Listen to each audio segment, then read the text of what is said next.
بسم اللہ الرحمن الرحیم۔ السلام علیکم ناظرین، اکثر مسلمان حالت جنابت میں خود کو، اپنے کپڑوں کو اور اپنے بستر کو ناپاک سمجھتے ہیں اور کھانے پینے کو، کام کاج کو ہاتھ نہیں لگاتے جب تک غسل نہ کر لیں، اور خواتین بھی بچوں وغیرہ کو دودھ پلانے کو، کھانے کو ہاتھ لگانا، کچن میں جانے یا کوئی بھی کام کرنے کو گناہ سمجھتی ہیں، یا یہ سمجھتی ہیں کہ اس سے رزق میں بے برکتی ہوگی۔ بہت سے لوگ رمضان میں روزہ رکھنے کے لیے جنبی حالت میں سحری کرنے کو بہت بڑا گناہ سمجھتے ہیں، اور ناظرین کچھ لوگ تو یہاں تک بھی کہتے ہیں کہ اگر حالت جنابت میں سحری کھا لی تو پھر روزہ ہی نہیں ہوگا۔ حالانکہ شریعت محمدی صلی اللہ علیہ وآلہ وسلم ان جہالت بری باتوں کو رد کرتی ہے، اور اس سلسلے میں اللہ کے پیارے نبی حضرت محمد مصطفیٰ صلی اللہ علیہ وآلہ وسلم کی بہت سی صحیح اور مستند احادیث مبارکہ موجود ہیں۔ ناظرین گرامی، چلے سب سے پہلے تو ہم یہ جان لیتے ہیں کہ حالت جنابت اور جنبی کیا ہے۔ جنابت کے لفظی معنی دور ہونے کے آتے ہیں، اور شرعی طور پر حالت جنابت سے مراد وہ حالت ہے جس میں غسل کیے بغیر نماز وغیرہ کی ادائیگی نہ ہو سکے، جیسا کہ احتلام ہو جانے کی صورت میں، شہوت سے منی کے نکل جانے سے، یا ہم بستری کرنے سے غسل واجب ہو جاتا ہے اور غسل کیے بغیر نماز وغیرہ کی ادائیگی نہیں ہو سکتی۔ اس حالت کو حالت جنابت یعنی ناپاکی کی حالت کہا جاتا ہے۔ یہ بات یاد رہے کہ ہم بستری کرنے کے بعد مرد یا عورت کے لیے صرف نماز پڑھنا، قرآن پاک کو ہاتھ لگانا،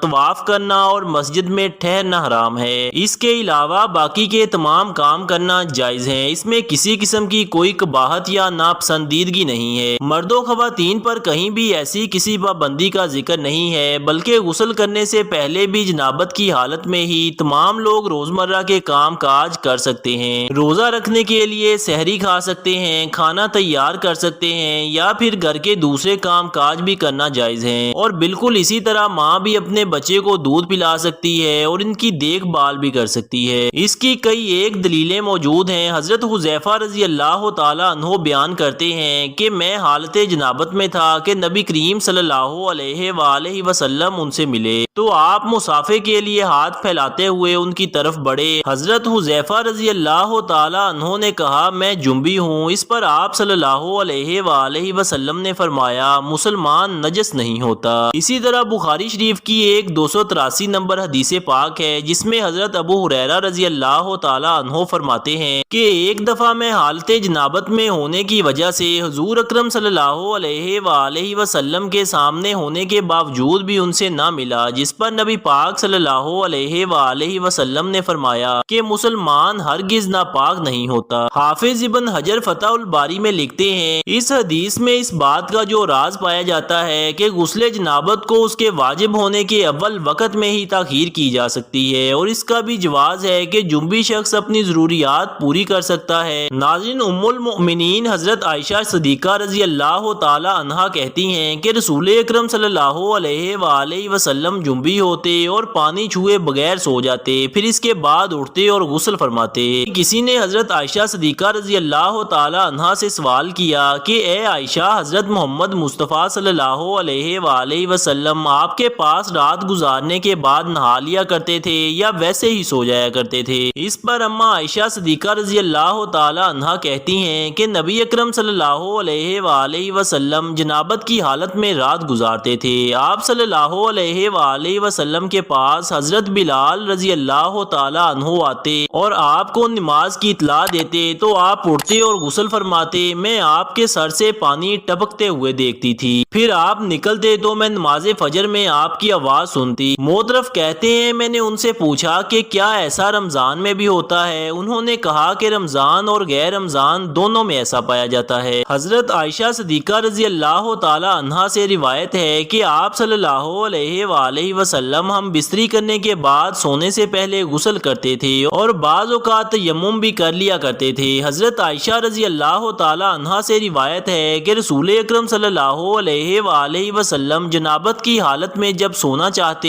تو آپ اپنی شرمگاہ کو دھو لیتے اور نماز جیسا وضو کرتے تھے۔ ناظرین، رسول اکرم صلی اللہ علیہ وآلہ وسلم نے حضرت عمر کو جنابت کی حالت میں سونے سے پہلے وضو کرنے اور اپنی شرمگاہ کو دھونے کا حکم دیا تھا۔ حضرت عائشہ نے فرمایا، رسول اکرم صلی اللہ علیہ وآلہ وسلم بعض اوقات غسل کرتے اور بعض دفعہ حالت جنابت میں ہی وضو کر کے سو جاتے تھے۔ ناظرین گرامی، افضل یہی ہے کہ جنابت کے بعد جتنی جلدی ہو سکے غسل کر لیا جائے، کیونکہ ایسا نہ ہو کہ کہیں غسل کرنا بھول ہی جائے۔ کھانے پینے، سونے سے پہلے اور عورتیں بچوں کو دودھ پلانے سے پہلے جنابت کی حالت میں وضو کر لیں تو یہ افضل بات ہے۔ ناظرین گرامی، یاد رہے کہ یہ وضو کرنا بھی واجب نہیں، لیکن وضو کرنا اور شرمگاہ کو دھو لینا مستحب ہے۔ حضرت عائشہ صدیقہ رضی اللہ تعالی عنہا بیان کرتی ہیں کہ نبی پاک صلی اللہ علیہ وآلہ وسلم اگر جنبی حالت میں کھانا یا سونا چاہتے تو نماز کی طرح وضو کرتے تھے۔ وضو کرنا اس لیے بھی افضل ہے کہ نبی کریم نے فرمایا،